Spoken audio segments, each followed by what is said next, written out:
Olá! Vamos direto ao ponto para mais uma análise estruturada. Hoje, o nosso foco de estudo é o relatório gerencial de março de 2026 do Fundo Imobiliário VGIR11. A ideia aqui é mergulhar de cabeça na anatomia desse ativo, extrair os dados que realmente importam e traduzir aqueles números super complexos em algo bem direto e acessível para a gente. Mas antes da gente avançar, é super importante ancorar a nossa conversa com um aviso legal. Todo esse material tem um caráter puramente didático e educacional. O foco é estritamente o estudo desse relatório gerencial, ok? Sob nenhuma hipótese, isso aqui é uma recomendação de compra ou venda do ativo. A nossa abordagem é 100% imparcial e técnica, focada unicamente em entender como funciona a mecânica financeira do fundo. Certo? Para organizar o nosso estudo, a gente vai seguir esse roteirinho básico, começamos com o aviso legal e a introdução, depois vamos passar pelo perfil e a estratégia do fundo, rentabilidade e os custos, a composição da carteira, os resultados de março e, claro, vamos fechar com as nossas conclusões. Então vamos lá, seção 2, perfil e estratégia do fundo. O VGR11 é o que o mercado costuma chamar de fundo de papel. A tese principal dele é investir a maior parte do dinheiro em certificados de recebíveis imobiliários, os famosos CRIs, sempre seguindo a política interna deles, claro. E um detalhe bem legal de notar é que a gestão é ativa, tocada pela equipe da Valor Gestão de Investimentos. Ou seja, eles não ficam só sentados olhando os índices, não. A equipe trabalha ativamente comprando e vendendo papéis para tentar otimizar ao máximo os retornos. E para a gente ter uma dimensão do tamanho dessa estratégia, olha só esse número. O fundo fechou março com uma base gigantesca de 264.154 investidores. É muita gente. É uma marca super expressiva que garante uma baita relevância no mercado e uma liquidez excelente no mercado secundário. E quando a gente olha para a grana envolvida, a coisa fica ainda mais impressionante. O patrimônio efetivamente investido nesses CRIs bateu a marca de mais de 1.334 bilhões de reais. É um capital muito robusto rodando direto na economia real através dos recebíveis, e que, obviamente, exige uma administração super rigorosa e atenta. Mudando de assunto, vamos para a seção 3, rentabilidade e custos operacionais. A gente sabe que toda gestão ativa tem o seu preço. A estrutura de custos aqui inclui uma taxa de administração de 0,20% ao ano, com valor mínimo estipulado. Tem também a taxa de gestão, que é de 0,80% ao ano, ambas são cobradas em cima do patrimônio líquido. Mas o ponto-chave para alinhar os interesses é a taxa de performance. Eles cobram 20% sobre o que conseguir render acima do índice CDI. E o mais importante, usando aquele mecanismo de marca d'água.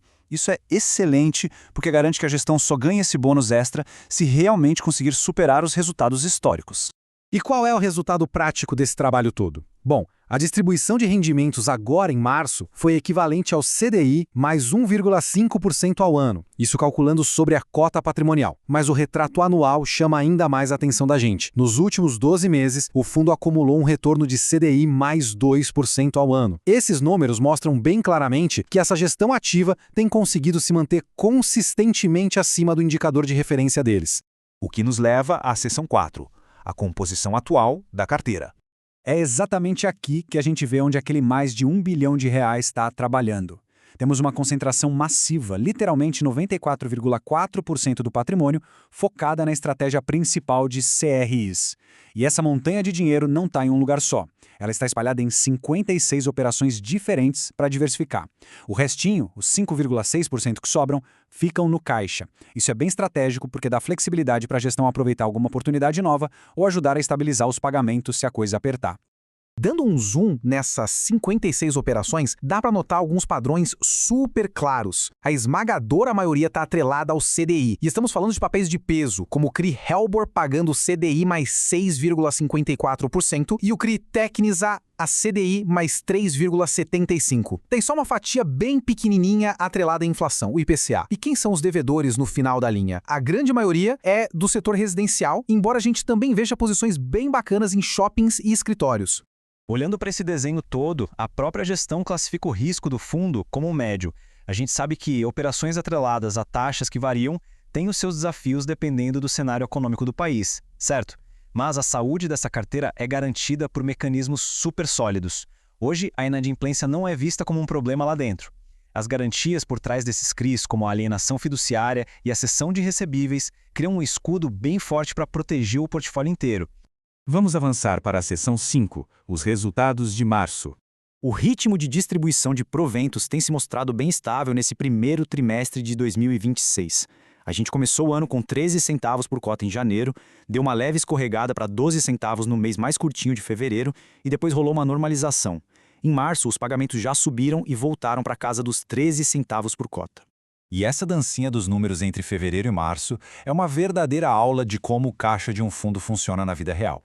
Em fevereiro, o fundo gerou só 11 centavos por cota. Mas o que a gestão fez? Pegou uma gordurinha de reservas antigas e conseguiu pagar 12 centavos aos cotistas, mantendo o rendimento equilibrado. Já em março, o jogo virou. O resultado contábil foi super forte e gerou 14 centavos. Daí, eles pagaram os 13 centavos da distribuição e usaram aquele 1 centavo de sobra para repor o caixa. Uma engenharia inteligente e redondinha. E o grande resultado de toda essa organização fiscal é que o fundo fechou março com essa reserva em caixa. Estamos falando de um saldo positivo acumulado de mais ou menos 1 centavo por cota. Pode parecer pouco num primeiro olhar, mas esse recurso é o que funciona como um colchão de segurança para garantir a paz nas futuras distribuições. E assim a gente chega na reta final. Seção 6. Conclusões e expectativas futuras.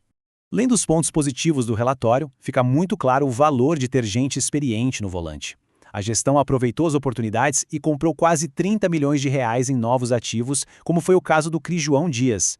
Além disso, eles fizeram vendas estratégicas que botaram um ganho de capital extra para dentro da operação. E não tem como não falar da liquidez. Apoiado naquela base gigantesca de investidores, o volume médio de negociação na bolsa bateu incríveis 4,9 milhões de reais todos os dias em março. É muito dinheiro trocando de mãos. Obviamente, toda essa liquidez e essa procura forte acabam refletindo direto no preço da cota na bolsa.